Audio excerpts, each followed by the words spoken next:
मित्रांनो, बालभारती रिवाइंडमध्ये तुमचं पुन्हा एकदा मनापासून स्वागत आहे. आज आपण जाणार आहोत थेट आपल्या लहानपणी आणि आठवणार आहोत इयत्ता दुसरीच्या 1989 ते 96च्या काळातल्या बालभारती पुस्तकातली एक खूप सुंदर, गोड आणि थोडीशी थरारक गोष्ट. चला तर मग माझ्यासोबत परत एकदा त्या आठवणींच्या जंगलात जाऊया आणि पुन्हा एकदा ती गोष्ट अनुभवूया, अगदी तशीच जशी आपल्या बाईंनी किंवा गुरुजींनी आपल्याला ऐकवली होती. तर गोष्ट आहे एका घनदाट जंगलाची आणि त्या जंगलात राहायचा एक सिंह. आता झालं काय की बिचाऱ्या सिंहाला दिवसभरात काहीच शिकार मिळाली नाही. तो भुकेने अगदी व्याकुळ झाला होता. फिरता फिरता त्याला एक गुहा दिसली. आत शिरल्यावर त्याला इतकं थंडगार आणि छान वाटलं की तो तिथेच झोपी गेला. पण थांबा, ती गुहा काही सिंहाची नव्हती.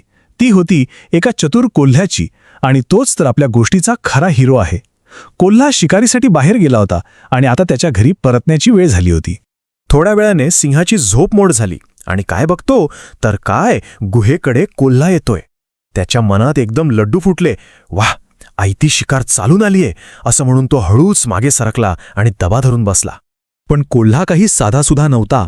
तो गुहेजवळ आला आणि त्याची नजर थेट जमिनीवर गेली.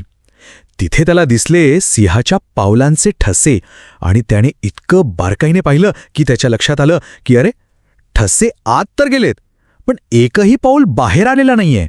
त्याच्या डोक्यात लगेच धोक्याची घंटा वाजली. त्याला कळलं की आत काहीतरी गडबड आहे. पण आता हे नक्की काय आहे हे कसं शोधून काढणार? आणि इथेच त्याने वापरली त्याची बुद्धी. अशी काही अफलातून युक्ती लढवली की ती निर्जीव गुहाच बोलायला लागली. तो गुहेकडे पाहून जरा मोठ्या आवाजातच म्हणाला, काय ग गुहे, आज रागावलीस की काय माझ्यावर? रोज तर किती छान स्वागत करतेस माझं, आज अशी गप्प का? तुम्हीच विचार करा, किती हुशार असेल तो कोल्हा. आता गुहेत लपून बसलेल्या त्या सिंहाला वाटलं, अरे चा, म्हणजे ही गुहा रोज या कोल्ह्याशी बोलते तर आज मी आत बसलोय म्हणून बिचारी घाबरली असेल. केवढा तो मूर्खपणा. त्याने ठरवलं की आपणच गुहेच्या जागी उत्तर द्यायचं. आणि मग काय, सिंह आपल्या त्या जड आवाजात आतून ओरडला, मी गुहा बोलतोय, कोल्लोबा आत या, दमलात का? झालं, सिंहाने स्वतःच आपला खेळ खराब केला. तो आवाज ऐकताच कोल्ह्याने क्षणात ओळखलं की आत सिंह आहे. त्याला कळून चुकलं की आत पाऊल टाकला तर आपला जीव गेलाच म्हणून समजा.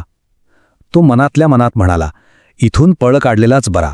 आणि मग त्याने मागे वळूनही पाहिले नाही, धूम ठोकली तिथून. आणि मग गोष्ट संपल्यावर आपले गुरुजी किंवा आपल्या बाई आपल्याला त्या गोष्टीचा अर्थ समजावून सांगायचे, आठवतंय? या गोष्टीचं सार तर आजही तितकंच खरं आहे. आणि ते सार होतं, बळापेक्षा बुद्धी मोठी असते.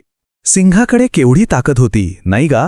पण कोल्ह्याच्या एका छोट्याशा युक्तीपुढे, त्याच्या बुद्धीपुढे त्या ताकदीचं काहीच चाललं नाही. म्हणजेच काय तर आयुष्यात कधी संकट आलं ना की घाबरून जायचं नाही, डोकं शांत ठेवून विचार करायचा. कोल्ह्यानी तेच केलं आणि स्वतःचा जीव वाचवला.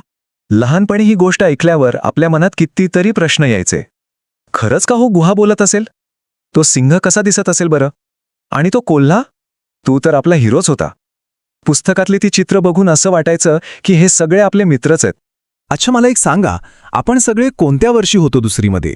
म्हणजे साधारण 1989, 1992 की 1995च्या आसपास? कमेंट करून नक्की सांगा. आपल्या सगळ्यांच्या आठवणी एकत्र वाचायला खूप मजा येईल.